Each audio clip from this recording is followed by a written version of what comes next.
This is Cutting Down the Nets. I'm 40 years old from my parents' house recording a college basketball gambling video. Ask me anything.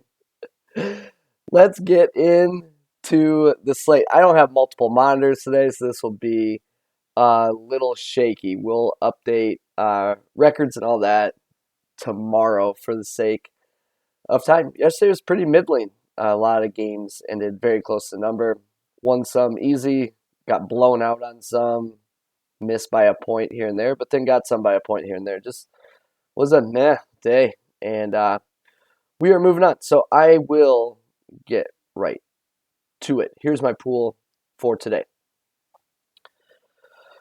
All right, Fairfield and Umass is on the list. Umass has a high three-point rate and have made a lot of three-pointers. They regressed a little bit last game. What I like here is that Fairfield actually limits three-point attempts, so I think that's a decent spot. UC Davis and Pacific, just matchup-wise, everything looked like fine here. There's nothing unusual. There's not a whole lot of variance between what I think and what the line is, but I think there's enough value for a UC Davis bet there. Stanford and Texas, this one's tricky for me. A little bit of pace concerns, and 10's just a big number against a decent opponent. We saw it yesterday with the Xavier game, the LSU game, and man, it's tough when the opponent's a quality opponent. So I'll likely sit that one out, but it's close. If you're looking for action, I don't see an issue with it. I'm just trying to show some restraint. Colgate Monmouth, I am fine with this game as is. That's probably one of my favorite plays of the day there.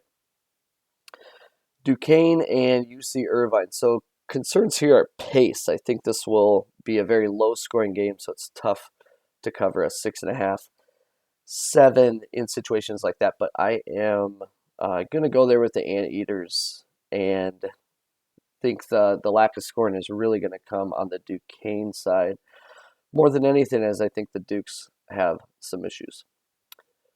Air Force, Arkansas State.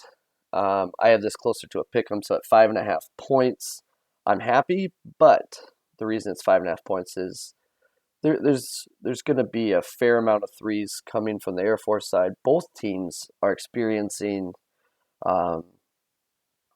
They're making a high percentage of their threes, and they're holding their opponents to a lower percentage of threes. But two sloppy teams. Air Force does force more turnovers than Arkansas State, but neither team take care of the ball very well. I don't know, feels like a good spot to take the points as well from a matchup perspective.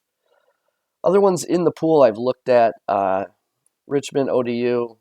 Look, Richmond shoots threes at a high rate. ODU allows threes at a high rate, so if they fall, the Spiders roll.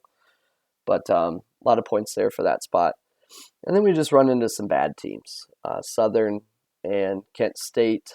I think I need to see more from Kent State to want to back Southern here. They've just been erratic, so it wouldn't surprise me if Kent State won by 18 or won by 6 points.